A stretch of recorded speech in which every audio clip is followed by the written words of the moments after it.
This is the SinoTrack ST902W GPS tracker. Now, I installed this a couple of years ago, and actually I thought it was working fine until the other week there I went and checked it, and I just found out that it's not working fine at all. And actually it's just stopped working completely. It powers up, but it will not give you a SIM signal from your phone card that you need to put into it. It's not picking that up, therefore it's just staying offline, and therefore you cannot track your vehicle with this. One of the things I loved about this was the fact that it just went right into the OBD2 port, or on this side here, right? So when you opened it up, this is where you actually put your wee SIM card. A nightmare, there you go. So on the 2 points here, that's your SIM card, but because it's got micro USB here, it actually means that you can have it powered, put a 12 volt supply to there, right, via micro USB, and hide that any place on your vehicle. Now, that really appealed to me, but the problem is now that it's not working, I've got another problem, and the fact that, as you see by the sticker there, this is a 3G unit, and 3G is actually getting phased out at the end of 2023. So, what do I do? Well, it's quite simple. Here's what I do. I replace it with this, which is, as you can see, I'll bring the model number up. It's the ST901, and this is actually one of the basic ones. This thing only works on, well, it works on 2G, right? Yeah, I think it works on 4G as well, actually, but the main thing is it works on 2G, and because it works on 2G, this will run for at least another 10 years. So, it's quite simple. There's only 3 wires to it. So you have your black for your earth, red for your live, and this orange one here, this goes to the accessory switch on your ignition. I'll explain what that means later on, okay? So, not being impressed with Gaff, because they just cut off my last one without us knowing it, and I thought it was working away fine. I've decided that for this one now, I'm going to use 1P Mobile, okay? Now, what you've got to watch with this is, you need to go to the full size, remember them? So I use the whole lot, and what you do is, if you go in the front here, you will see a picture of the the SD card, not the SD card, your SIM card, right? So to let you know which way it goes, you take the SIM card, and you take this corner here that's cut off, you can see it, match about that, and then right here, you just slip it in, and then once it's in place, push it in with your nail, and that's it locked in. Now, you'll see now, if I can just get it to focus at some point, there you go, look at that. So there's a blinking blue light and a blinking yellow light. So the blue light is actually your GPS signal, that's it now looking for satellites, and the yellow light is looking for a link from your SIM card in here for the data, which now it's went solid, so it means I've got to just set myself up in my phone, put the phone number for this and save it into my phone, because you have to send it a few codes, and that's it. Now, as you can see, there's a rubber casing around here. Let's go and screw it back together. Now, one thing I love about these kits is they're very simple. So, if I get this bit here down, because I'm quite happy now. Now, you'll find that when you first get these, there is a small amount of power into them, all right? So you can see that that is still working there. So now what I do is push this on, and I take one of the wee nuts that goes into the top here,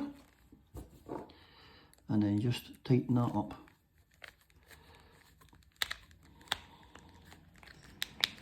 Okay, get the other nut,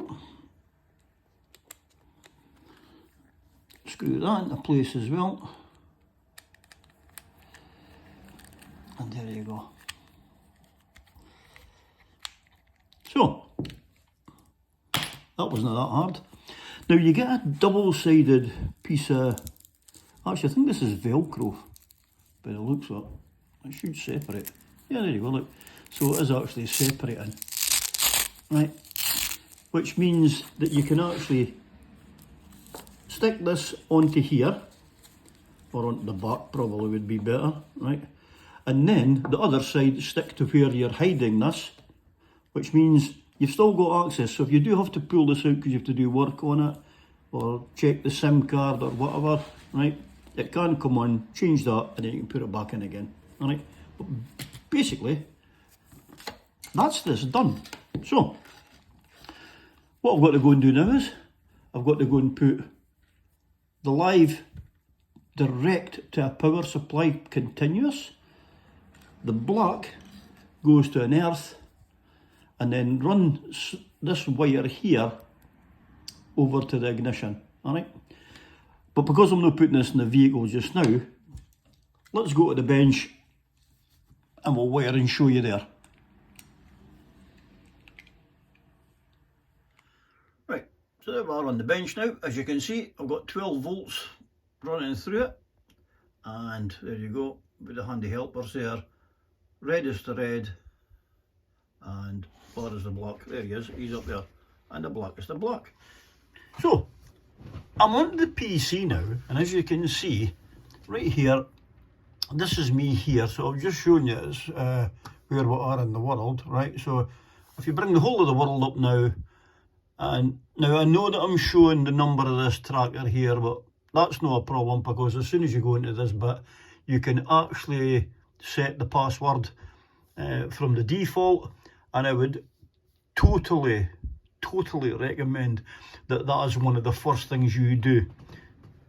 Take the default password off, put your own one in, because if somebody does see your number like this, they can go in and track your vehicle, especially if you're using the default password.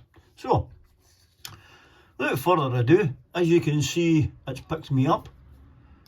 And if I, oh sorry, just a one click onto it, you're going to see the data here. So I have power, I'm online, I've got it set to GPS mode, okay, and I'm on the power saving location just now is because it's not moving, okay. So basically it's telling me where I am in the UK. Now if I actually just, I'll click on that, because what I want to do is I want to zoom in. I know that's a bit too quick, I've zoomed in, but I'm not going to, there you go.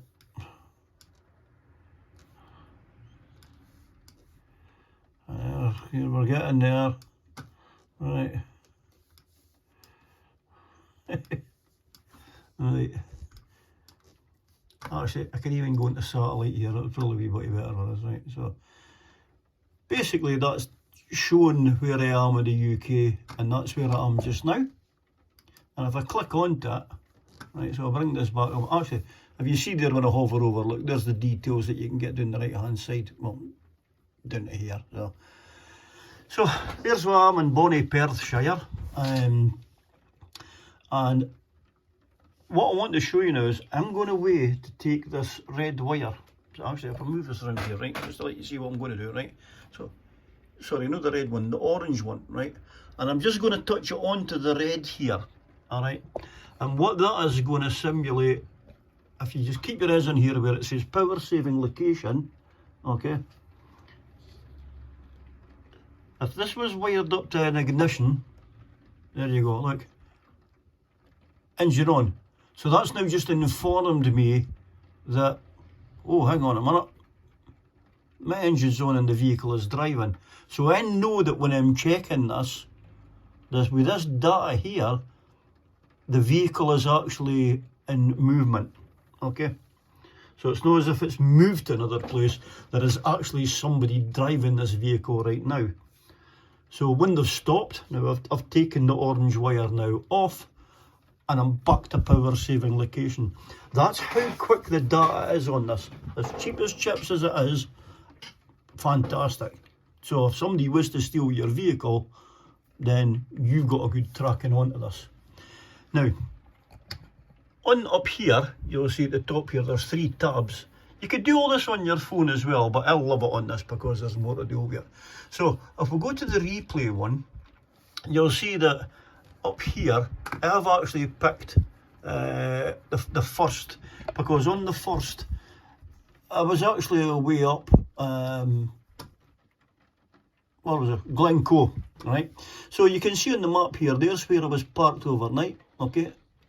So basically, it had me staying there for 9 hours and 43 minutes, right? So what I've done is, with picking that day, it now tells me where my vehicle's moved to.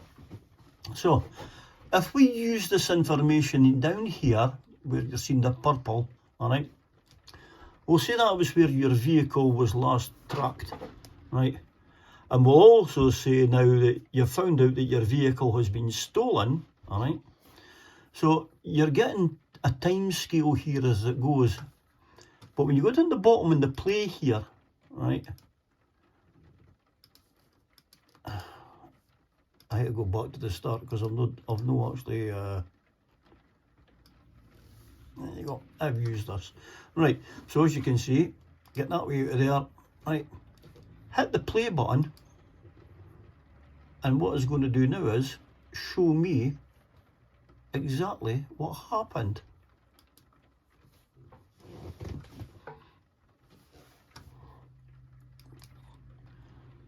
No data. Is it because I've used that? Oh dear. Right, well, I'll tell you what, we'll try to download again. No device selected. Oh, maybe that's what it is. Ah, sorry. Right, come on. I'm going to tilt this up again, right? So in here, where it says selected device, okay, you've got to pick your tracker. Ta-da! Put your dates in and then hit download, okay? So as you can see now, it's starting to do the history track. Alright. Yes, laddie knows his stuff, okay? So I've now went on because I know where it was. So, sorry about this flashing here, right? So I can now go and play this, right? And there you are, that's it playing now.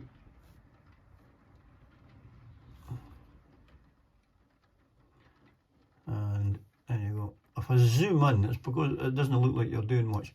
Well, look.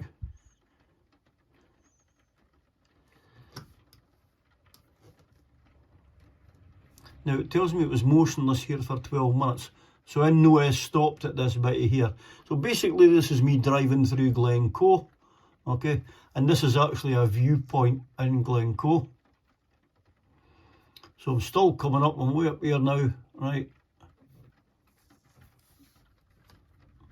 And that's given me the journey, and rather than going right to the sitting here for ages, look, I'll zip it right up, right? And there I am now, coming through Loch Duach, right? And you'll see him coming up to Dorney. This is where Elandonnan Castle is, lovely part of the wood. Coming through into the Kyle of Loch Alsh, and then over Skye Bridge to where I parked for that night for to go and find someplace to stay at Kyle Leakin, and that was it. So that's how you even find things on data wise, and that's something that I've brought in from, well, the 1st of January, so there you go. So there you go. It's amazing what you can actually do with such a cheap system, okay? But you do need to have a data SIM card in there. So as I said, I'm using 1p. You put it up on your phone, so every time I send it a message, it costs me 1p. But what you have to remember with 1p mobile, everybody charges you for their data, but their plan I found better was the fact that they charge you up to £2.50 a month. So in other words, if you use say 15 pence, at the end of your first month, right, you will lose £2.50. So it's up to you to use this as much as you want, all right? But which means even if you're only going to use it for a small amount of things, worst case scenario, over a 4-month period, you'll be charged £10, and that's it.